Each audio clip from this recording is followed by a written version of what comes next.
Je n'y parviendrai pas, je crois. Est-ce que vous allez rentrer dedans? Elle est toute raide. Pour notre équipe, Jean Martial tente de revêtir sa veste de soldat de la brigade Piron. Peut-être. Non. Non. J'étais... Non, c'est pas possible. Non, j'avais 70 kilos à l'époque. À l'époque où il s'engage comme soldat volontaire, cet habitant des Verts a 21 ans. Le 6 juin 1944, le jeune homme est en Angleterre où il termine sa formation. J'ai eu le rare privilège d'assister au départ des avions. Vers 11 h du soir, c'était un bruit continu.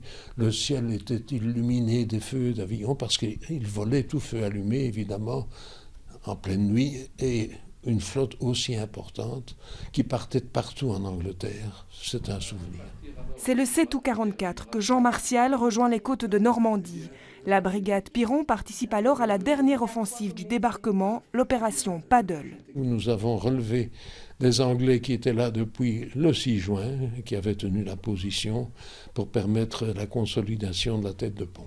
Notre homme, posté dans un verger, couvre les mitrailleurs. Objectif, retenir les Allemands. C'est assez curieux à dire, mais mon arme personnelle, je ne l'ai jamais utilisée de toute la guerre. Mais je me bornais à l'entretenir, bien sûr. C'est le 17 août 1944 que le soldat Martial reçoit l'ordre d'avancer vers la côte fleurie. Des éclaireurs de sa brigade périront dans des embuscades. L'homme participe enfin à la libération de Bruxelles début septembre 1944, un moment inoubliable. Cette foule immense qui montait sur les chars, sur les voitures blindées, sur les camions, partout, c'était la folie qui a duré bien tard dans la nuit. Invité aux cérémonies des 70 ans du débarquement, Jean Martial, affaibli par une blessure à la jambe, a préféré rester chez lui aujourd'hui.